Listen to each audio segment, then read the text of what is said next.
The Hoop-de-Doo Musical Revue is one of the 3 nightly dinner theatre shows at the Walt Disney World Resort.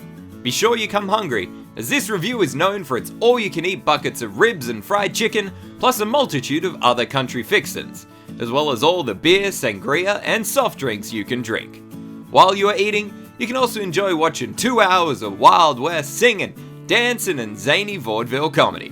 Any more of them bad bear jokes and you're gonna end up just like one of your relatives. Mama! Dave, how could you do this to my next of skin? In 2019, this foot-stomping, hand-clapping, and loud-laughing show will celebrate its 45th continuous year of great family food and fun. Throughout this time, very little has changed about the show itself, so let's explore what has made this originally temporary show one of the longest running shows in American theatre history. For ReviewTyme, I'm Mr. Luke Carroll, and this is History Time on the Hoop-de-Doo Musical Revue. When Disney's Polynesian Village Resort opened with Walt Disney World in October of 1971, it offered a nightly dinner show entitled The South Seas Luau, which is now known as the Spirit of Aloha Dinner Show. This show proved immensely popular with audiences, selling out night after night, and constantly ended up having to turn away more than willing guests. Fast forward a few years to 1974, still very much in Walt Disney World's infancy, and Disney executives were constantly on the lookout for new sources of income and ideas on how to keep guests, and their money, on Disney property after the Magic Kingdom closed for the day. Finally, an idea came to mind.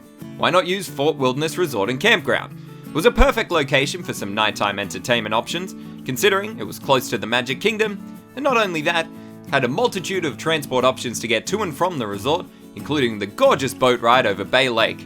It also had plenty of room for expansion. The decision was made to create a new community center venue, which would be called Pioneer Hall. Originally, the plans for this venue were quite simple. It would become an extension of Crockett's Tavern, which was the lounge and restaurant next door. After guests received their food from the tavern, the hall would become a sort of town meeting place. It was a place to play games, hear lectures, and watch some of the Disney true life adventures from the 50s and 60s as you ate. Because obviously, if you're on vacation, the thing you really want to do is listen to lectures and watch nature films. Disney Imagineering constructed Pioneer Hall from over 1,200 hand-fitted pine logs from Montana and 70 tons of stone from North Carolina, designed to recreate the look of a Northwest Territory lodge from the late 1800s. It officially opened in April of 1974 as the Fort Wilderness Dining Hall. However, not too long after opening, it was decided that, surprise surprise, guests didn't want to pay to see nature documentaries. Ultimately, Disney figured out what vacationers really wanted was entertainment, and it was quickly decided that Pioneer Hall would become home to a musical show. The only problem was that nobody quite knew what the permanent show would entail, so it was decided to quickly throw together a temporary show in the meantime, and thus, the Hoop-de-Doo Musical Revue was born. Since the show wasn't planned as a permanent addition, Disney went for the cheap route and started auditioning college students for the lead roles.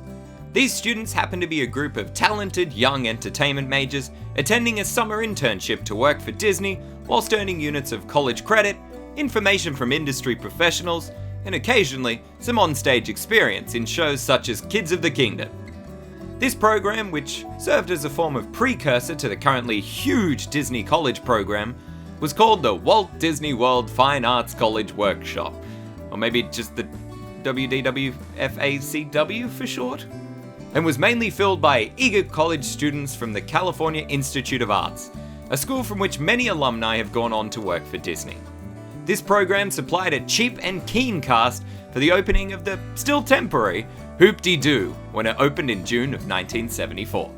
This show was one of the first shows on property not featuring any Disney characters, and it only showcased one segment referencing Disney at all in their version of Davy Crockett. Instead of the typical Disney characters, this review includes an eclectic mix of 6 performers: Claire de Lune and Johnny Ringo, Dolly Drew and 6-Bit Slocum, and Flora Long and Jim Handy. The show began with the group explaining that they were on their way to another performance when their stagecoach conveniently broke down right outside Pioneer Hall. Whilst their stagecoach is being repaired, they decide to come on inside the dining hall and put on a show. Most of the songs included in the show are parodies of songs previously recorded by top artists, including classics such as Oh My Darling Clementine and The Hokey Pokey. One of the most popular songs in the show is the All State song, a parody of She'll Be Comin' Round the Mountain, which was originally designed for an unfinished live experience in Frontierland at the Magic Kingdom.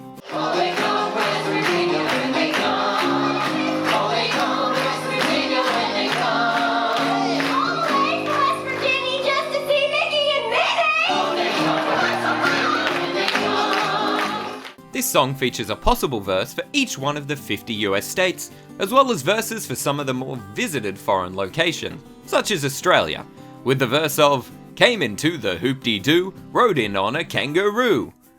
In this song, the performers are each given a certain list of states and countries to memorize. In the song, they move through the audience asking guests where they're from, then the performer who has a state or country in their repertoire sings a verse related to that audience member's visiting location. Though eventually cast members who had performed in the show multiple times started to memorize and perform every state. Walt Disney World had no expectations for the Revue other than it temporarily filling a gap whilst a permanent show was designed.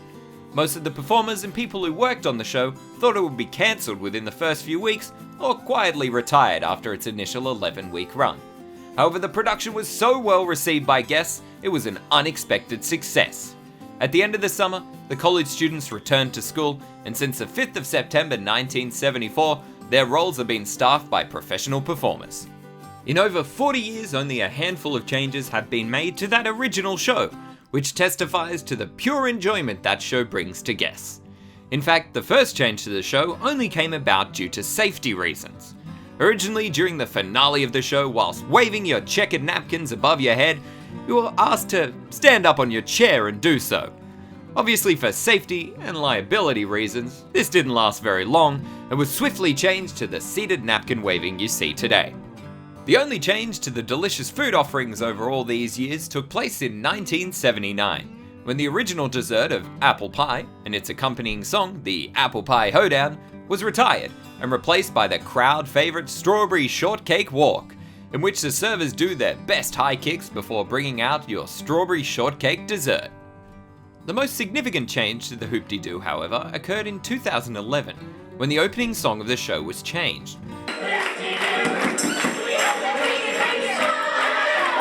The original opening song, entitled The Hoop-de-doo Polka, was composed by Milton DeLugg and first published in 1950, just a mere 24 years before the show debuted. When first written, this lively song became a huge hit and was even occasionally used as background music on game shows. When the song was reused for the Hoop-de-doo Polka, the lyrics were rewritten to reflect the theme of the show, but the upbeat tune stayed intact. The only issue was that in the rush to put together a temporary show, nobody at Disney had thought to retrieve the rights for the use of the song. Everyone just assumed that it had always been around and was in the public domain, or that surely someone else would have checked and cleared the rights. Many years later, when the situation finally came to light, DeLugg was not angry at Disney and had no intention of taking legal action against them. However, the family of the song's lyricist, Frank Lesser, found out and they were enraged at the theft of their late family member's intellectual property. They proceeded to threaten legal action against Disney, aiming to recoup decades of unpaid royalties and establish payments for any future use of the song. Disney realized their mistake and quietly settled outstanding royalties with the family. However, they elected to not keep the song and replaced it with one specifically written for the show that continues to be used to this day. It also happens to be the song that's always stuck in my head as I leave the show. Today, over 40 years later, after minimal changes, the Hoop-de-doo musical Revue is still going strong. Originally performed twice nightly, it is now performed 3 times a night. And today, even one of the original college program cast members, Marilyn K. Magnus, who originated the role of Dolly Drew, is still working for Disney as the Executive Director of Creative Entertainment for Disney Parks. I don't think it'll ever stop. How could it stop? It's perfect. Each day, the servers dish up around 900 pounds of fried chicken, 400 pounds of pork ribs, 12 pounds of corn, 400 pounds of potatoes, and 30 gallons of baked beans. In other words, there's still a fair amount of mouths to feed. This show has proved incredibly popular over the last 44 years and it shows no sign of stopping. I've had the pleasure of attending the Hoop-de-doo 3 times before and would easily go again if I ever get the chance. Also, be sure to ask for the mac and cheese. It does happen to be on the kids menu, but if you ask your server nicely, they'll bring you out a nice big serving for the table. Have you been to the Hoop-De-Doo musical review before? What's your favorite memory? Feel free to let us know down below. And once again, I'm Mr. Luke Carroll for ReviewTyme. Thanks for watching.